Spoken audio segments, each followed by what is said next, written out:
Are you tired of getting shot in the back in Blast in Star Wars Battlefront 2? Today we're going to cover 5 tips to help improve your performance and decrease the amount of times you get shot from behind. This gameplay is from the PlayStation 4, and Blast is quickly becoming my favorite game mode since I love the trooper play in this game, and Blast is far less frustrating than Galactic Assault. Today we're going to cover a few things to help improve your performance in Blast, and if you learn anything or want more videos like this, hit that like and subscribe button. I would love your support and want to know if this helps anyone out there. If there's something I missed, post the tips that you have down in the comment section down below so we can help each other out. The first tip I have is keep your eyes open for where teammates are spawning in. If you're heading in a direction and your team spawns in front of you, the enemy team isn't going to spawn there.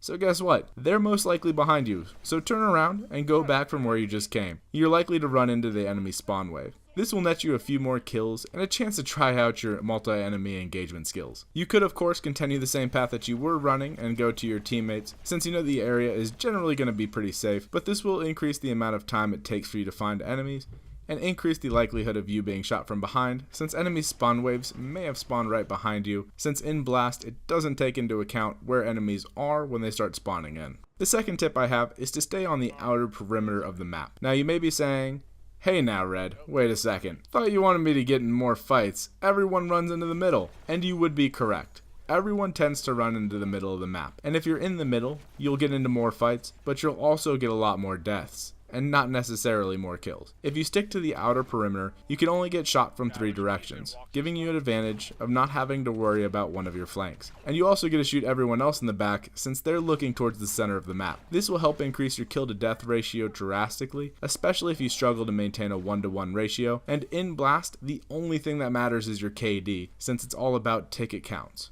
There will be times that you want to head towards the middle of the map, and I don't mean that you have to hug the outer boundaries of the map. You want to be more on the outside than on the inside. I'll be going over that in more detail when I go over the whole movement guide for beginners next week. The third tip I have is for settings. If you're using TV speakers, go find yourself some headphones. They don't have to be expensive, and if you don't have a pair of gaming headphones and you want some, you can pick some up for pretty cheap that'll work. In your audio settings, turn your music to off.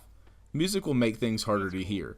And then turn your dynamic range to headphones. If you have a nice pair of gaming headphones, you can change it to wide, and as you can see, I have mine set to wide and I use the Astro A40s TR. Now that you've done that, the next time you play, just listen and you'll hear footsteps. The direction you hear them from is the direction someone's going to be coming from. If your situation awareness is on point, you'll be able to hear them running through walls, above you, below you, and even behind you. This makes finding an enemy easier and will probably get you called a hacker. You can then correct them and just tell them you're a sound whore. For tip number 4, do not let your special abilities run themselves out. For this, I mean Vanguard, Sentry, and Infiltration. If you're getting near the end of your ability's timer, instead of letting it run itself out, go ahead and reactivate the ability, which will turn you back to your primary weapon manually. If you let it run all the way down, the animation is longer than if you do it manually. So you'll be defenseless for longer if you let it run all the way out. This may not matter if you're in a safe place, but if you're in a firefight and Vanguard or Infiltration is about to expire, you're gonna die if you do not land that last shot. If you're like me and you use it for movement speed boost, then when you start getting close to enemies and it's already starting to get pretty low,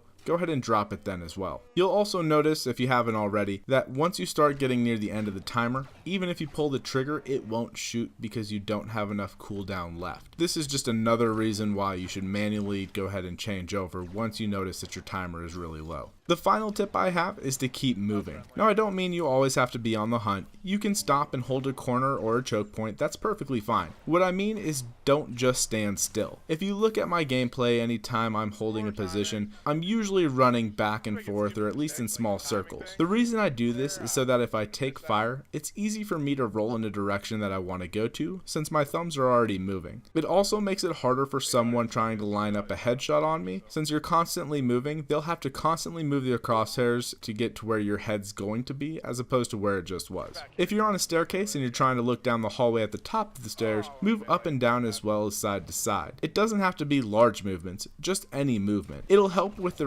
reaction time if someone does sneak up behind you, and allow you to control the engagement once someone does turn the corner to come down the hallway you're watching. I hope these tips help you, and remember, if there's something I missed, share it in the comment section down below so that we can help each other out. New videos are going to be out on Monday, Wednesday, and Friday, and streams will be on Tuesdays and Thursdays at 8 p.m. Central. If you want to talk or party up, you can join my PlayStation community. It's RedWolf72ps4. You can also find me on Twitter at RedWolf72ps4. Thank you all for watching. Remember to hit that like and subscribe button. I'd love to have your guys' support, and I'll see you in game.